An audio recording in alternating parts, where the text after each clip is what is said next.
पढ़ेंगे हुंडरू के जलप्रपात। क्या पढ़ेंगे? जैसे आप लोग क्लास में पढ़ते हैं, क्लास में पढ़ने के उपरांत जो वीडियो बनता है उसको घर पर भी देखेंगे, फिर घर पर किताब भी पढ़ेंगे, विद्यालय में भी किताब पढ़ेंगे। तो इस तरह से अगर आप लोग पढ़ाई कीजिएगा तो बहुत जल्दी अच्छा नॉलेज भी हो जाएगा, अच्छा ज्ञान हो जाएगा और सारी बात अच्छी तरह से समझ में भी आने लगेगी। अर्थात पढ़ाई का आपको बहुत अच्छी तरह से आपका पढ़ाई हो जाएगा। इसलिए बराबर किताब भी पढ़ें और वीडियो भी। ठीक है, चलिए आज हम लोग हुंडरू के जलप्रपात पढ़ रहे हैं। हुंडरू का जलप्रपात जो है यह छोटा नागपुर पठार से होकर के गुजरती है। छोटा नागपुर पठार से होकर गुजरने वाली स्वर्ण रेखा नदी जो है, जो कि जहां इसका उद्गम स्थल है स्वर्ण रेखा नदी का, उससे 50 मील बाद हुंडरू का जलप्रपात है। स्वर्ण रेखा नदी पहाड़ों से होकर के, पठारों से होकर के गुजरती है।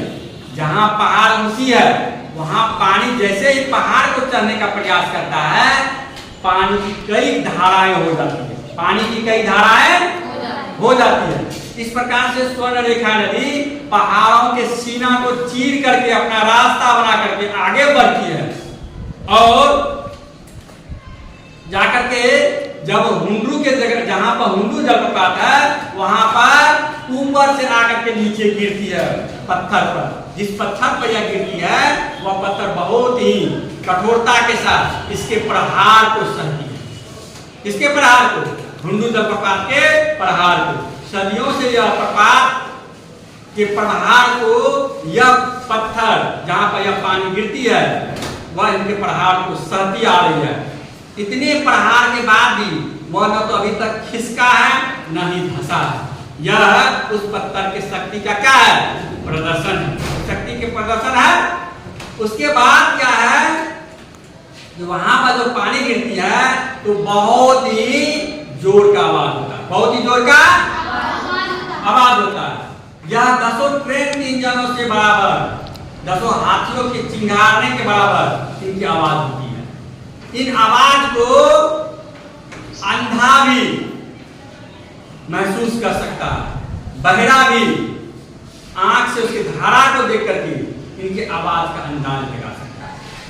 यह स्वर्ण रेखा नदी पहाड़ों से होकर के गुजरती है जहां पर अनेक वृक्ष, पेड़ पौधे, लताएं, झाड़ियां मौजूद है, जहां पर जंगली जीवों के रहने का बहुत बड़ा आश्रय है।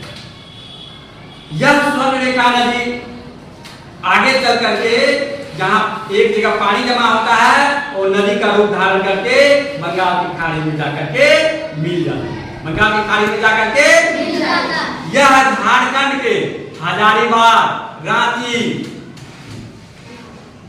सिंघौर जैसे क्षेत्रों में होकर के गुजरती है और यह झारखंड के खेती के लिए भी जीवन रेखा का कार्य करती है। इस पर कई बांध बांधा गया है जिससे सिंचाई के काम होता है, मछली पालन का काम होता है, साथ में बिजली उत्पादन का भी काम होता है। तो हुंडरू का जलप्रपात बहुत ही दर्शनीय है, रमणीय है और यहाँ पर प्रकृति का आनंद लेने का मजा ही कुछ होगा। तो चलिए आज के लिए इतना ही।